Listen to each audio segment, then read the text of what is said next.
I'm Lisa Thompson. I'm a professor in the Nell Hodgson Woodruff School of Nursing at Emory University, and I'll be talking to you today about presentation 4, randomized controlled trial research design application to the Ecolectivos study. So the study I'll be describing is the Ecolectivos trial. Its longer name is Combustion of Plastic Waste and Human Health Effects in Rural Guatemala. I like this photo because it shows repurposing of plastic bottles as planters, including some really nice crochet work. The problem globally is that ambient and household air pollution represents the single largest environmental risk factor for ill health, but the contribution from waste burning, specifically open burning of plastic waste, has not been evaluated. 2 billion people globally lack solid waste collection services. There's been some studies looking at emissions of pollutants from open burning, but really there are no studies looking at personal exposures to hazardous pollutants from plastic burning and household fires, and there are no intervention studies to address this problem to date. The study is Ecolectivos, and we are evaluating implementation strategies to reduce household level plastic burning, which is our thing, according to Curran's implementation science in one slide, and we're working in rural Guatemalan indigenous communities. You can see here wood and plastic fuel in the indoor cook stove because people actually burn plastic as kindling because it burns hot and fast. This is obviously an environmental and health inequity that needs to be addressed. So specific aim 2 is the RCT aim. That's where we're going to compare urinary biomarkers of exposure to plastic combustion and personal airborne fine particulate matter and black carbon in women of reproductive age. And I'll go into that in more detail shortly. So from our single slide showing all 3 aims in one slide, I'll be focusing on our RCT aim 2, which is to compare 25 women in 8 intervention villages to 25 women in 8 control villages. That's 400 women, to compare the effect of the dynamic working group sessions in the intervention villages and looking at changes in biomarkers and exposures to plastic burning between baseline 4 months and 12 months. So we can look across intervention and control groups and within the intervention group.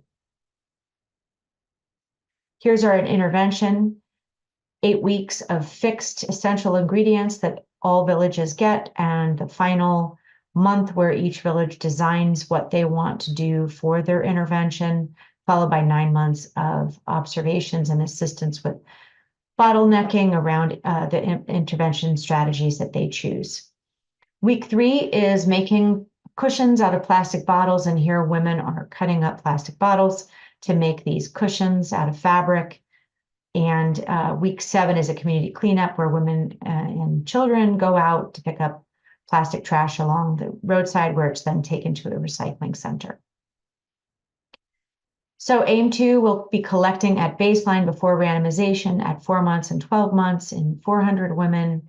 We'll be looking at urinary biomarkers, which are 8 polycyclic aromatic hydrocarbons and 6 volatile organic compounds. Those are not specific to plastic. They also are present in solid wood fuel that is burned for cooking. We'll be looking at 9 phthalates and 2 bisphenols, which are specific to plastic. We'll be conducting 24-hour personal air pollution monitoring 3 times and looking at particulate matter, filter-based black carbon, filter-based metals and elements, PAHs, and 1,3,5-triphenylbenzene. Antimony and 1,3,5-TPB are both tracers of plastic that will be captured on filters. So why an RCT? RCTs are efficacy trials, and they aim to be explanatory. They really are the bread and butter of clinical research, but they're devoid often of the context of real-world settings because they're trying to prioritize internal validity over external validity by controlling in an ideal setting what needs to happen in order to be explanatory. They're costly, they're slow, they're narrow, and they don't exactly address the problem of translating research into practice that things like pragmatic trials do. But they still remain the best type of study for determining whether there's a causal relationship between a specific intervention and an effect. These are 14 procedures that I'm going to describe in the context of the study that we're conducting. So I'll go through them one by one, but I leave this slide up as a reference for your later use. So the first is to determine if your study is a clinical trial as defined by NIH. And there are 4 questions that you need to answer in order to meet this definition. Does the study involve human participants? In most cases, that would be a yes for nurses conducting research. Are the participants prospectively assigned to an intervention? And that doesn't mean that there's a control group necessarily. If any participant is prospectively assigned to an intervention, that meets the definition. Is the study designed to evaluate the effect of the intervention on participants? And is the effect being evaluated a health-related, biomedical, or behavioral outcome? So this is also important because you could meet the criteria if you have a behavioral intervention and you're evaluating a behavioral outcome. I've seen people submit studies and get stuck because they didn't complete all the paperwork required for an NIH-based proposal that is a clinical trial. And so you really want to make sure that you study these 4 questions carefully to figure out if you are actually conducting a clinical trial according to NIH. Second and third is to define your primary and secondary endpoints and any other outcomes. And you need to do this not just because it helps you with clarity about what your purpose is, but also if you are funded by NIH, you will need to register your clinical trial at clinicaltrials.gov. And this is a snapshot of the primary endpoints for Ecolectivos, which you can see are primarily exposure-related, either air pollution exposures or urinary biomarkers. We also have secondary outcomes and other secondary endpoints and other outcomes. I don't list them here due to lack of time, but the link is there below. So you need to pilot and pre-test your clinical reporting forms and your standard operating procedures. I'll talk about on the CRFs first. They need to be designed for clarity and consistency with clear skip patterns that you'd really want to make sure that you test prior to implementing and then realize that something messed up on that has recently happened with me. You want to specify your units of measurement clearly and even the number of numbers that can be put onto a form. If you have a decimal, how many decimals to the right are you going to allow for a weight measure? You want to avoid free text because that's hard to categorize. Include code choices, as you can see in this snippet below. 1 equals very hard, 2 equals hard. And you want to include instructions for use. For every CRF we have a separate document that explains what we're looking for in each question. For instance, these questions here relate to COM-B and the theoretical domains frameworks. And so we've mapped them onto our questions for later use. Standard operating procedures are instructions that allow for clear and consistent data collection. They assure quality, and if you have field workers that come and go and they need to be trained, this outlines what you're doing, who's responsible for what is the chain of custody, and it serves as a memory document. So you can go back 4 years later when you're writing up your results and you're trying to figure out how many blank filters did we collect for each filter that had air pollution on it. So it's a memory document. 6 and 7 is if you are conducting a study that could potentially lead to adverse events or severe adverse events related to the intervention, you want to keep track with monitoring forms. And indeed, if you're funded by NIH, you must do that. And this is very complicated, so there's a link to guidance below. But this is where you keep track of events that happen, even if they're unanticipated and they might or might not be related to the intervention. And there are specific timeframes for reporting. For instance, a death would be reported in a number of hours versus something that's not as acute that might take a week to report. Using a CRF where you collect the data is really important. For instance, in one of our trials, we collect data on adverse pregnancy and neonatal outcomes that was actually used by one of my doctoral students to produce 2 of her papers. So collecting really clear data on this can also lead to subsequent publications. And the Data Safety Monitoring Board is something that is appointed during the proposal development. You have to discuss your Data Safety Monitoring Board, who will it be composed of, and what kind of monitoring you'll partake in. Usually their board consists of health professionals, statisticians, and epidemiologists, and your program officer and NIH will help you form that and decide the monitoring degree, and it's usually according to the complexity of the design. Meetings are opened and closed. The closed sessions is where the monitoring board unblinds the data to look to see if they should stop the trial, if they're seeing an effect or adverse effects or no effect. Again, this is complicated, and below is the link to guidance.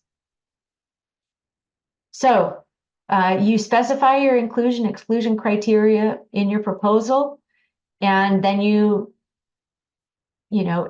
start your trial. And you want to be really clear about whether or not you can include or exclude the number of people you want for your trial. So you don't want to be so narrow that it becomes impossible to find the participants that you need. And here pictured, you can see that we want gray fish, but all we're coming up with are goldfish. So we need to really clarify during the piloting and the formative phase of the trial, perhaps in a mini trial, how easy will it be to find the people that you're looking for in your trial. So formative phase is very important for testing any study procedures or even conducting a mini trial. So here's where you might look at your inclusion exclusion criteria. Here's where you test your intervention, as we did with our dynamic working groups in one community over 3 months. Here's where you test your biomonitoring procedures. Here we tested urinary biomarkers and air pollution monitoring in 50 women for AIM-2. The next 3 are really lumped them together because they all have to do with data quality and consistency. You may choose to publish your protocol before you start your study. At least journals will not take your protocol if you've already recruited everybody. So you want to start as soon as you start recruiting or optimally before. This is where you say what you're going to do and you stick to it. And in a recent review of a manuscript that we submitted, the reviewers looked at the protocol and said that wasn't in the protocol. So you have to stick to what you say you're going to do if you write this protocol paper. The 11th is train, train, and retrain. You have to do what you said you were going to do, and you need to do it consistently. If you have turnover of enumerators or field workers, or you see that there's drift in the way things are being collected, people get tired. They need to understand the purpose of why they're collecting data for you and to see a benefit from it for them. This requires training, training, and retraining. And in order to really understand that you need to do training and retraining, you want to do ongoing data checks. So you want to make sure that you're doing what you said you were going to do and you're doing it well. So if we were, for instance, collecting length measurements on children, and we see that we're not seeing the variability that we had expect to see between the first and second measurement of a child's length that would be predicted from the literature, then we might say that we need to retrain to understand whether the data that are being collected accurately and precisely. 13 and 14 is 13 may seem obvious, but you collect baseline measurements before randomization. I know of at least 2 people who did the opposite. They randomized and then they collected baseline. So obviously, if you know what group you're in, you might answer your baseline questions differently. So don't do that. 14 is make sure that you have a very clear description of how you're going to randomize to study arms, and so that you reduce the threats to internal validity of your study, which is so important for RCTs. Here we have 4 sequential pictures of what happens in Ecolectivos. First, we present our study to village leaders for their approval. And so far, all the villages that we presented to have approved us. Second, you conduct household level baseline assessment. Third, we go back to the communities to conduct a diagnosis to understand what is going on in each village. Are they collecting municipal waste? Do they have cleanup programs? Do they recycle? So this is kind of understanding the community context. And finally, we return to each village to explain randomization. And we invite all village members to attend, where we discuss this concept of control versus intervention. And at the last of all is the village level randomization. Here these are 2 leaders from 2 different villages that selected envelopes that were prepared and sealed and tamper-proof here at Emory, sent to Guatemala. And here they're showing 1 village got intervention and 1 village got control. I want to just say here at this point, when we were discussing randomization to the villagers, the control groups, they said, well, we all want to be in the intervention group, and are you saying that the control group gets nothing for 12 months? We're not sure about that.